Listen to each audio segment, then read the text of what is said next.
Disclaimer: I do not own the haiku characters that are to be used in this story. Photos or covers were picked from Google. Credits to the owner.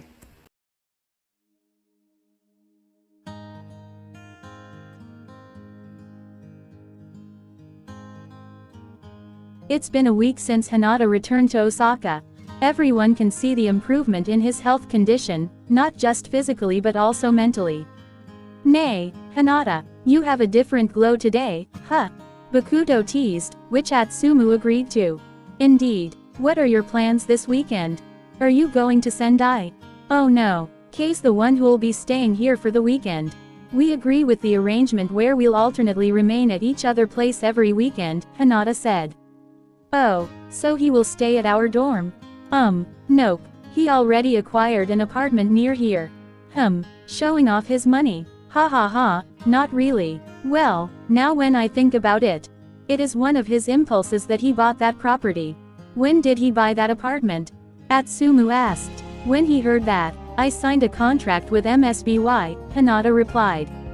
Wow, Hinata checks his phone and finds Tsukishima's message. Anyway, I have to go.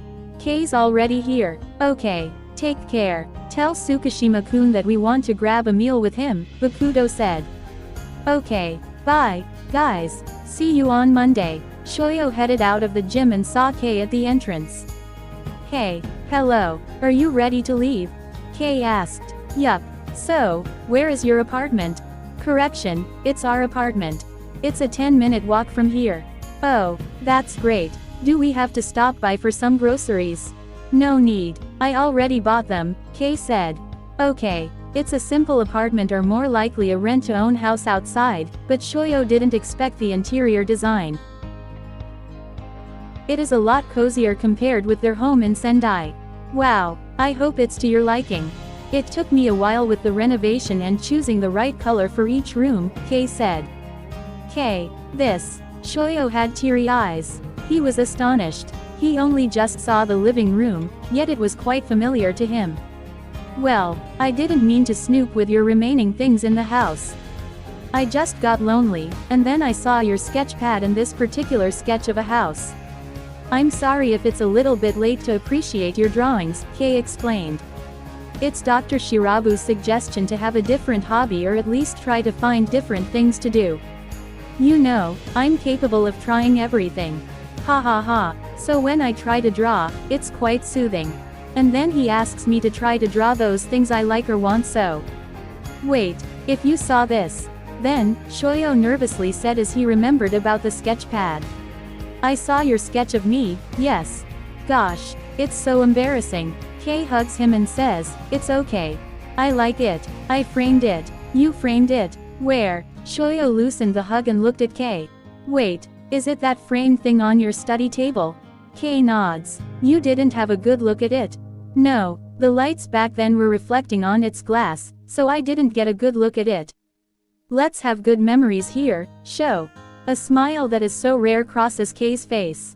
A smile that before, Shōyō wishes to be directed to him, is now given to him. Thank you. They're lying on the sofa, limbs entangled with each other, watching a random TV show. It is one of their lazy weekends together.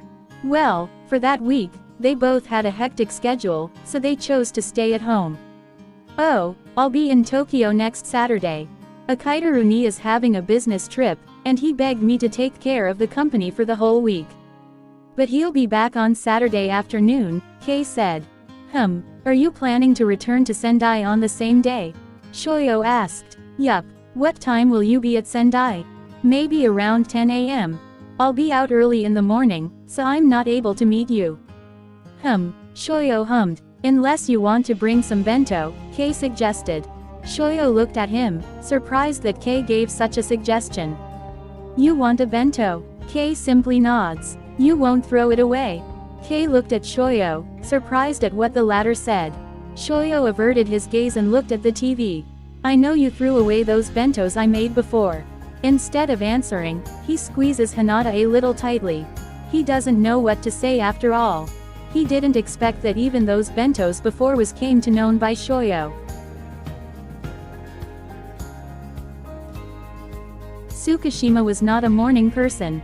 He really hates getting up so early in the morning, but he doesn't have a choice right now. The earlier he can be at the office, the early he can return to Sendai and be with Shōyō. So why does he have to be seated in a cafe, sipping his coffee with no other done, Oikawa? Wow, this breakfast is great, more than the airport food, Oikawa enthusiastically said as he enjoyed his meal. What are you doing here? Why are you with me? And he looks around to see if there are some familiar faces. Where are Iwaizumi-san and Kageyama? Oh, come on, don't react like that, you sound like I kidnapped you. I just want to see you. Also, they didn't even know I was back, Oikawa said. Frustrated, Tsukishima said, why would you choose to see me, of all people? It wasn't part of my morning routine to make acquaintances. I just want to piss Tobio-chan, okay. You shouldn't piss him off like that. That makes you the least favorite soulmate of his. But I know he loves me, though. We're the second option. Oikawa stared at Tsukishima like he was assessing the latter. I just want to see why Shōyō-kun still chose you despite your attitude towards him. Tsukishima kept quiet, waiting for what will be the flow of their conversation. You know how Tobio cares about his best friend, right? Oikawa asks. Tsukishima stared outside the cafe, thinking about those previous events whenever he saw Kageyama with Hinata. I know. He looked again at Oikawa. Kageyama cares too much to the point I think he likes Shōyō more than friends. What an observer, Tsukishima-kun. But it wasn't only Tobio-chan that cared too much about Shōyō-kun, Oikawa smirked, which made the latter uncomfortable. If you haven't made a move, we are in the process of adopting Shōyō-kun to become one of our soulmates. It is a rare occurrence, but it wasn't unheard of. But since you persuade him somehow, we back off. For now, he plainly said. I won't let him go, Tsukishima said. I know you won't let him go. But the thing is, can you guarantee that you won't hurt him?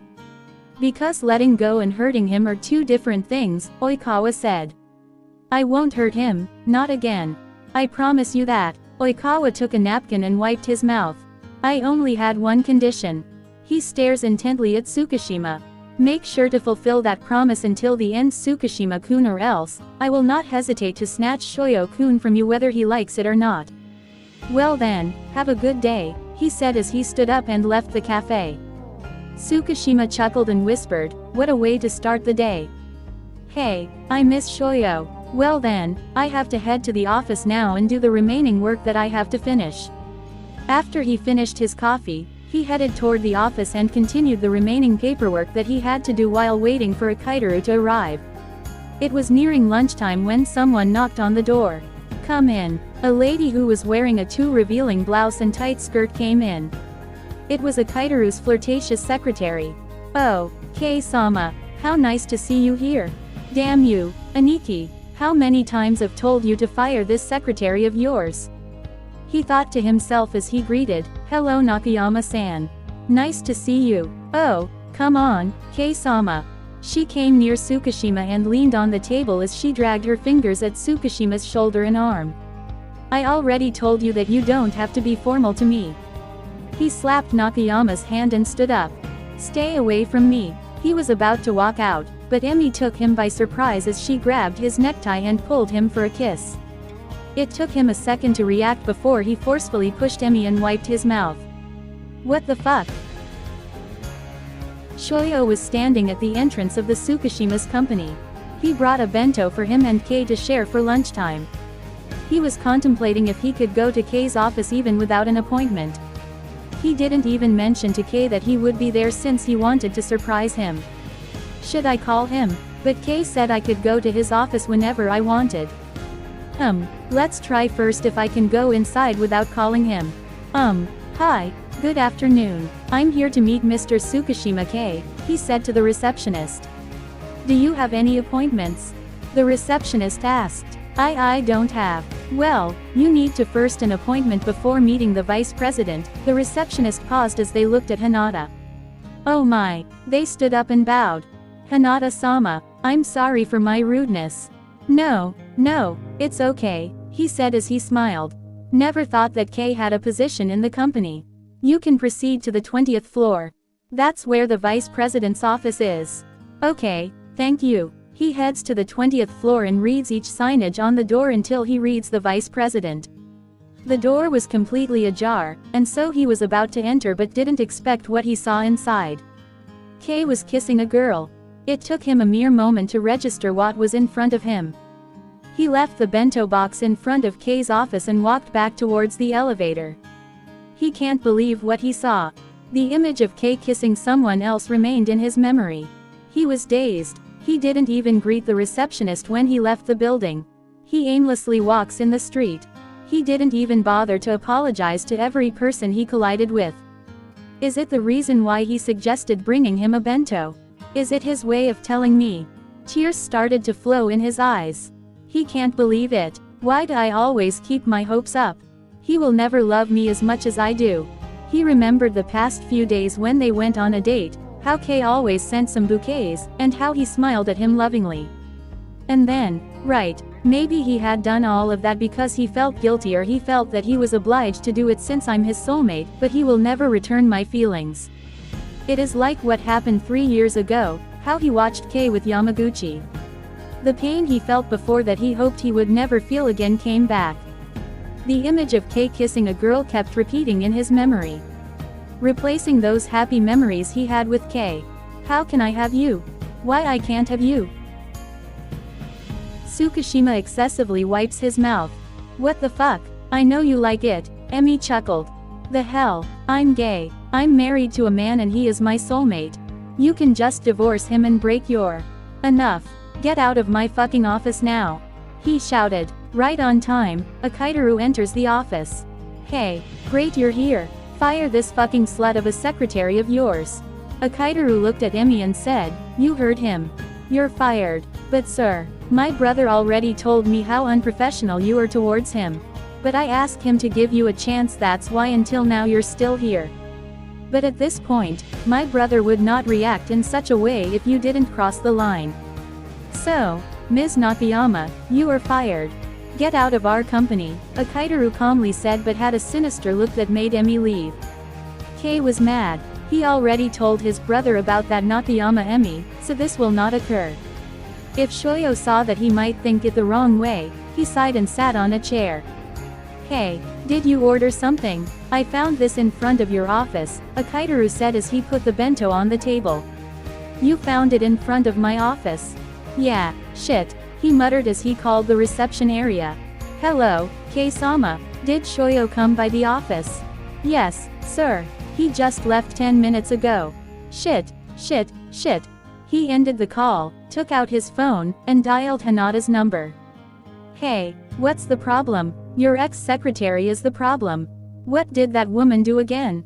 She fucking kissed me, and Shōyō saw it. God, if something happened to Shōyō, I'd kill that woman. He felt his phone vibrate in his pocket. He took it and saw Kay's name calling him. He ignored it. Unaware of his surroundings, he was about to cross the street when... Shōyō. Someone pulled him back to the sidewalk. Hey, what is your problem? It is still a green light. The driver angrily said. We're sorry, the person said and looked at Hinata. Shōyō-kun. He looks at the person and sobs. Oikawa-san. Oikawa hugs him and starts to comfort him. Shish, it's okay. Cry it all out. He continues to cry. Hey, Shōyō-kun, let's sit on the bench, okay? Oikawa asks as he spots an empty bench near them.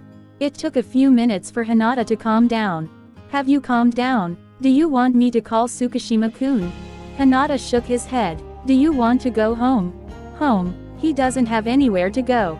The place he considered his home where he finds comfort and peace was once again not his. Tears slowly fall again as he remembers Kay. Oikawa wipes Hinata's tears and asks, do you want to stay in our place? The latter agreed. Okay, let's surprise Tobio-chan. They didn't know you were here. Nope, they took the bus heading to the apartment complex. From time to time, Oikawa glances towards Hinata. He felt it before when he saw Shōyō in Brazil, the time that Shōyō resorted to harming himself. The loneliness took over in his eyes, how silent he became, how he remained calm even though his hands were trembling. He knew there was something that might trigger why Shōyō became like this, but he didn't want to ask because it might make him cry again. That TsukiHina bastard. He held one of Shōyō's trembling hands and squeezed it, conveying that he was not alone, hoping that somehow he could still manage to reach Shōyō and pull him out from the darkness. As they reach the apartment, Hinata heads to the guest room. "I'll just take a nap." "Okay, I'll wake you up once dinner is ready." He lay on the bed, remembering the incident earlier. His mind runs miles away again. Is it loving Kei always hurts like this? Every time he wishes that Kei will treat him better. Wishing that everything would be in order, Kei would return his feelings to him eventually. The harsh reality will simply show up slapping at his face. "I love you." The mere fact that Kei was kissing someone is foolproof for Shōyō to believe those 3 words Kei uttered last time. It isn't true. It was just what I wanted to hear. We are only tied by this soulmate bond. How cruel. If it wasn't about being a soulmate, Kei could love anyone he wants. And I will never get hurt like this. Tears continue to flow in his eyes as he closes it. I can end this, right? After all, I'm the only one who holds him down. I just have to end this so he can be free from me and I won't hurt like this. "Tadaima," Kageyama said as he entered the apartment. Removing his shoes at the entrance, he notices a different pair of shoes. "Shōyō's here." "Okarinasai," Oikawa greeted back. "Hey, wait." He looks at the shoes, then looks at Oikawa again. "What?" Surprise. He hugs Oikawa tightly. Iwaizumi came near the entrance and saw the two. "Hey, don't leave me out." Kageyama broke the hug and asked, "When did you come back?" "Early this morning. I want to surprise you too, so here I am." "Okay, but," he points at the shoes. "Those shoes, aren't they Shōyō's?"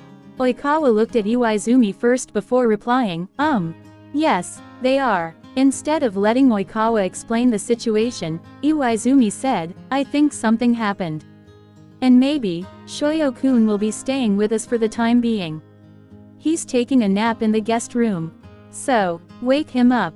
Dinner's ready." Kageyama nodded and walked towards the guest room and opened it. "Shōyō, wake up. Dinner's." He stops talking as he sees Hinata's state.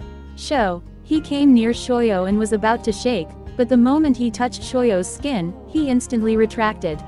Taking out the forehead thermometer and scanning Shōyō's temperature.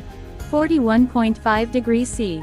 Shit. He goes to the bathroom to get a cold towel to cool off Hinata's temperature and shouts, "Hajime. Call an ambulance now." "What's happening?" Iwaizumi asked as he got to the guest room, dialing the emergency hotline. "Shōyō's having a dangerously high fever. We have to get him to the hospital right now. The ambulance will arrive in 5 minutes, Iwaizumi said as he confirmed from the emergency call. "I'll contact Dr. Shirabu," Oikawa said as he also took out his phone. To be continued. If you like this video, consider subscribing by clicking the subscribe button. Bye!